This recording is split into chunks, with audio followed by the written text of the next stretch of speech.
Hi guys, welcome to my new blog. আজকে বাড়িতে একটা অনুষ্ঠান আছে। অনুষ্ঠান বলতে আমার যে ঠাকুমা শাশুড়ি ছিলেন, তো তার এবছর 5 বছর বাৎসরিক উপলক্ষে, মানে মৃত্যুবার্ষিকী উপলক্ষে বাড়িতে একটা ছোট করে পুজোর আয়োজন হয়েছে। মানে পুজো বলতে এই ওনার শান্তি কামনায় যে রিচুয়ালটা করতে হয় আর কি, তো সেটাই করবে। তো নিচে তো পাপা অনেকক্ষণ আগেই চলে গেছে। পাপার জেঠু মিলেই, আমার শ্বশুরমশাই তারা হচ্ছে 3 ভাই। এবার যে বড় জেঠু, তিনি আমাদের মধ্যে নেই, তিনি মারা গেছেন আগে। এবার যে 2 ভাই আছে, আমার শ্বশুর হচ্ছে সবার ছোট, আর মাঝে মেঝো জেঠু আছে, যে ননদটাকে তোমরা আমাকে সবসময় ব্লগে দেখতে পাও, সেই ননদের বাবা। তো যাই হোক, ওনারা তো বসে পড়েছে নিচে অনেকক্ষণে। আমি আজকে যেহেতু বৃহস্পতিবার, তো সেই কারণে পুজো টুজো দিয়ে যেতে একটু লেট হচ্ছে। আর নিচে আমার পিসি শাশুড়িরাও আজকে এসছে। এমনি তেমন কিছু নয়, শুধুমাত্র নিজেদের কয়েকজনকেই ডাকা হয়েছে। এবার তোমরা বলতে পারো আমার বাবা মাকে কেন ডাকা হয়নি। দেখো, এটা তো শুধুমাত্র এই ফ্যামিলির সবাইকে নিয়েই করছে, আর বাড়ির বাইরের আদার্স কেউ নেই। তাহলে তো আমার শাশুড়ির বাপের বাড়িতেও বলতে পারতো। তো তাদেরকে, তাদের বাড়ি আবার আমাদের একদমই কাছে, 2 পা হাঁটলেই দেখা যায় তারাতলাতে। আর নিউ আলিপুর আর তারাতলার ডিস্টেন্স কতটা, সেটা তো তোমরা যারা এই এরিয়ার মধ্যে থাকো তারা তো জানোই। তো আমি জানি যে এই কোয়েশ্চেনটা আসবে, সেই কারণে আমি ক্লিয়ার করে রাখলাম। তো শুধুমাত্র এই বাড়ির আমার শ্বশুরেরাই, শ্বশুর মশাই দুজনেই আয়োজন করেছে এটা। আর শুধুমাত্র তাদের 2 বোনকেই এখানে ডেকেছে। তো এই হচ্ছে ব্যাপার। আর দুপুরবেলা সবার আজকে একসাথেই খাওয়া দাওয়া আছে। তো চলো নিচে যাই। আর এই সব জিনিস না আমি খুব একটা দেখাতে পছন্দ করি না, তাই জন্য হয়তো সেই জায়গাটুকুনি আমি অল্প একটু দেখাবো। কারণ হচ্ছে ঠাকুমা শাশুড়ি কেমন দেখতে সেটা তো আমি নিজেও দেখিনি, ছবিতে দেখেছি। তাই তোমাদের সাথে একটু সেই ছবিটা দেখিয়ে দেবো, কিন্তু বাদবাকি আর কাজ কি হচ্ছে না হচ্ছে সেগুলো আমি কিছুই দেখাতে পারবো না। ইভেন আমার দাদু ঠাকুমার বেলাতেও আমি এইসব কিচ্ছু তোমাদের সাথে ব্লগ শেয়ার করিনি। ইভেন তখন তো ওই কটা দিন আমি ভিডিওই বন্ধ করে দিয়েছিলাম। আমার একদমই এইসব জিনিস ক্যাপচার করতে ভালো লাগে না। তো যাই হোক, তো আর ওটা ছাড়া বাদবাকি ঘরে যা কিছু হবে, আমরা গল্প করছি, সবাই মিলে একসাথে সময় কাটাচ্ছি, সেইগুলো অবশ্যই তোমাদেরকে দেখাবো। তো চলো ব্লগটাকে স্টার্ট করা যাক। আর আমি একদমই একটুখানি হালকা সেজেছি বলতে জাস্ট লিপস্টিক ছাড়া না মুখটা কেমন কীরকম একটা ফ্যাকাশে লাগে, সেই জন্য একটা হালকা লিপস্টিক পরেছি, একটুখানি কাজল পরেছি। আর তার সাথে এখানে শাড়ি বার করে নিয়েছি, কারণ আজকে দিনে শাড়ি তো পরতেই হবে, ব্যাস এই কারণেই। তো চলো ঝটপট করে রেডি হই, তারপরে নিচে যাবো। নিচে আমি একদম রেডি হয়ে গেছি, এই শাড়িটা পরেছি এরকমভাবে, একদম সিম্পল লেগেছে। মুখে আমি কিছুই মাখিনি, শুধু একমাত্র পরস জেলটা ছাড়া। আর ও বললো এটা পরে না, তো সেই জন্য সিম্পলের মধ্যে সেদিন যেরকম সেরেছিলাম। আর এই শাড়িটা আমাকে বিয়েতে কেউ একজন দিয়েছিল আমার ওই বাড়ির থেকে, তো সেই জন্য এটা ব্লাউজে বানিয়েছি। আর ব্লাউজটা এত সুন্দর ফিটিংস করেছে, আমার ভীষণ ভালো লেগেছে ফিটিংসটা।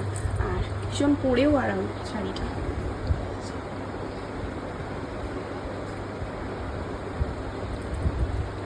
চলে যেতাম, কিন্তু এখানে আবার আমাদের ফিল্টারটা খারাপ হয়ে গেছে, অ্যাকোয়াগার্ডটা, ওটা সারাতে লোক এসছে, তো সেই কারণে একটু লেট হচ্ছে আমাদের। তো রেডি হয়ে নিচেতে চলে এসেছি। তারপর যেই ঘরে কাজ হচ্ছিল সেই ঘরে এসে ফার্স্টে ঠাকুমাকে প্রণাম করলাম। আর ঠাকুমার সাথে সাথে পাশে জোজোর দিদুনেরও কাজ ছিল, তো একসাথেই দুটোই করে নিয়েছে। তো ইনি হচ্ছেন জোজোর দিদা। আর এপাশে যাকে প্রথমে দেখালাম তিনি হচ্ছেন আমাদের ঠাকুমা, আমার ঠাকুমা শাশুড়ি। তো যাই হোক, এই ঘরে আমি প্রথমেই বললাম যে এখানকার কোনো কাজের ভিডিও আমি করতে পছন্দ করি না, তো সেই কারণে এখানে টুকটাক কাজ হয়েছে। ঠাকুরমশাই অলরেডি হয়ে গেছে, তিনি মিষ্টি খাচ্ছিলেন, তো সেইটুকুনি জাস্ট তুলেছিলাম। তোমরা আগের দিনে একজনকেও কমেন্ট করেছিলে যে আমার এই ননদটাকে দেখতে পাও না, এই যে আজকে দেখতে পেয়েছো, কারণ ও অনেকদিন বাড়িতেও ছিল না, ও ব্যাঙ্গালোরে গেছিল দিদি ভাইয়ের কাছে। এখন চা পরিবেশন করছে সবাইকে। যাও দিয়ে আসো। হ্যাঁ দিয়ে আসো। হ্যাঁ, আজকে সব খাবার দাবার আমাদের হোম ডেলিভারিই দেওয়া হয়েছিল। তো ফার্স্টেই ঠাকুমার জন্য আর দিদার জন্য ওপরে ছাদে দেওয়ার জন্য মিষ্টিমা আর পিসি দুজনে মিলে বেড়ে নিচ্ছিল। তো এখানে সব পদ অল্প অল্প করে বেড়ে নেওয়া হয়েছে। তারপরে ওপরে পাপা আর জেঠু গিয়ে দিয়ে এসেছিলো। আর জলটা হাতে করে নিয়ে গেছে, কারণ এখান থেকে নিয়ে যেতে গেলে পড়ে যাবে, সেই জন্য 2টো গ্লাস নিয়ে নিয়েছে আর একটা জলের বোতল নিয়ে নিয়েছে।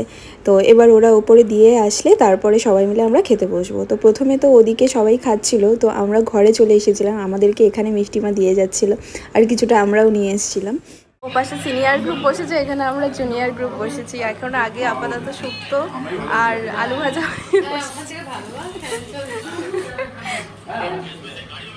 এটা দিয়ে খেয়ে তারপরে মাছ দিয়ে খাবো।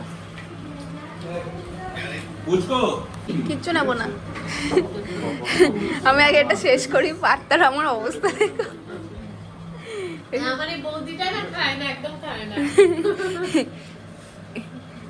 লোকে বলবে তুমি ভাত এই যে প্লেটে এত কিছু নিয়ে বসেছো খাও না, মানে এটা কি? এই যাই হোক, পটল কি যেন আলু পটলের তরকারি খাওয়া হয়ে গেছে। প্রথমে শুক্তো দিয়ে খেলাম, তারপর এটা এটা এটা কি মাছ জানো গো? কাতলা, কাতলা আর পাবদা। শেষ করি। এটা হচ্ছে জোজোদের রুম, মানে জোজোর ঘর, যদিও অন্ধকার হয়ে গেছে। খাওয়া দাওয়া হয়ে গেছে, বসেছিলাম এখানে, এই ঘরে গল্প করছে। চাই দেখি, দাঁড়াও, ঢালা হয়ে গেছে তো কি হয়েছে, যা ঢালার পরে কাপে তো সেই ঢালতেই হবে।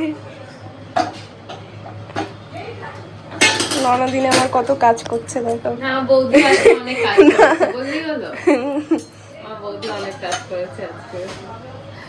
কোথায়? ও ওখানে দুজন মিলে করেছে।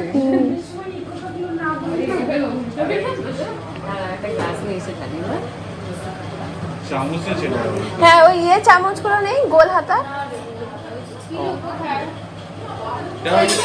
হ্যাঁ হ্যাঁ হ্যাঁ, দে না, দাও, ওটা দিয়ে হয়েছে। হ্যাঁ, ছোট ছোট থাকতো, বেশিক্ষণ লাগবে না। তোমার হাতের মধ্যে ফেলে দেওয়া নেই। বৌদির মাথায় বুদ্ধি দেয়, এটা পড়বেও না, দে তার আমি ঢেলে দিই। অভিষেক ফ্যানটা বন্ধ করতো কেন? ঠান্ডা।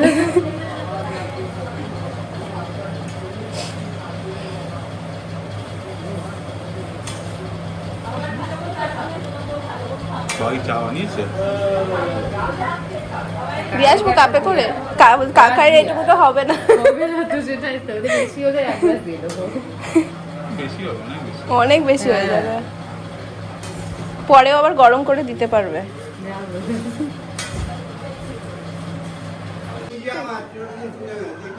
ও না না না,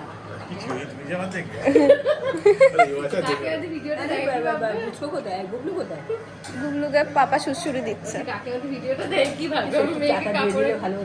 একেবারে। তো আমরা তো পাশের ঘরে বসে বসে গল্প করছিলাম, এখানে সব বড়রা গল্প করছিল। তো এখানে ছিল মেন হচ্ছে, তোমাদেরকে মানে ভালো করে দেখেছো বা বুঝেছো কিনা জানি না। তো এই যে খাটের উপর যিনি বসে আছে উনি হচ্ছে আমার ছোটো পিসি শাশুড়ি, ও পাশে বড় পিসি শাশুড়ি, তার পাশে পিসো, আর মিষ্টিমাকে তো তোমরা চেনোই। এইকে কাগজের কাপে দিয়েছে আর আমাকে দিয়েছে কাপে, বলছি তুমি নতুন বউ তাই জন্য তোমাকে স্পেশাল। সত্যি নতুন বৌদি বলে কথা, তাকে কাগজে কাপে। তোমরা বলো, নতুন বউকে কেউ কাগজে কাপে দেয়?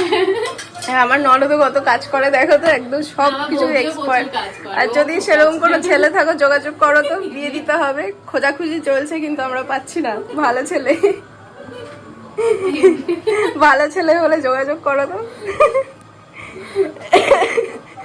বাবা, সবাই এবার বলবে তোমার নাম কি, তুমি কোথায় থাকো, আর বলবো না। তোমরা যোগাযোগ করো, আমাদের পছন্দ হলে আমরা কন্ট্যাক্ট করে নেব, ডিটেলস দেবো না। সত্যি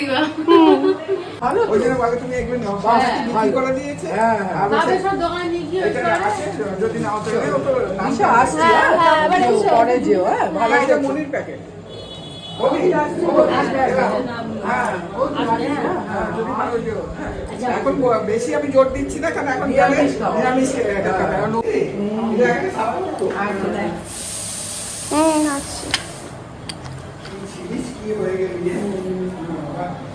আস্তে আস্তে, হ্যাঁ সাবধানে যাও।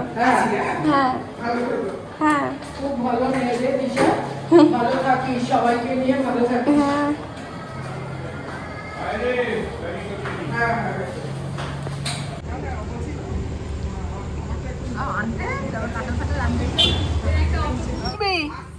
হ্যাঁ আসবে। হ্যাঁ, আর ফটকে আসবি, মোবাইল টোবাইল সব নিয়েছো? ফটিকদা শুনতে পাচ্ছে না। শোনাই আমি ফটকে বলেছি না, বন্ধুদের কাছে মেয়েদের মতন গলা না দেখবি। ও হ্যাঁ, হই হই হই হই। হ্যাঁ, না বাবা, কি রে? ও সেদিন প্রি ওয়েডিং শুট করছিল আমার সাথে, লাস্ট ডে। না বাবা, আমি কামড়ে যাই। না বাবা করে দেখো না না একটুখানি করো তারপর দেখে পাগল। কেন গো আর কি আসবে ঘোলা এইবার ঠিক আছে, নিচটা দিয়ে কেমনি লাগছিল।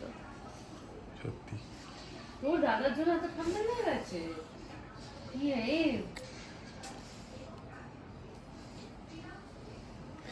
ওকে क्या बोला एक्चुअली গুড়টা গুবলিও শিখে গেছে। দাদাটা গোটা ব্যাটা শিখি ওর কারণে মান সম্মান নেই, ওর প্রাইভেসিতে হাত দিয়ে দাও। একটু হাত দেবো না কি শিখেছে না এটা তো দাদা শিখেছে না বল তো তাই না দেখো বলছে বল গোটা ব্যাটা শিখে দিয়েছে ওকে দাদা ছোট করতো না বল এরকম করতো যে মা বললো দেখো হ্যাঁ বলছে তার মানে গুপ্ত দিছিল না কি বলছে ট্রেনার লাগবে না রে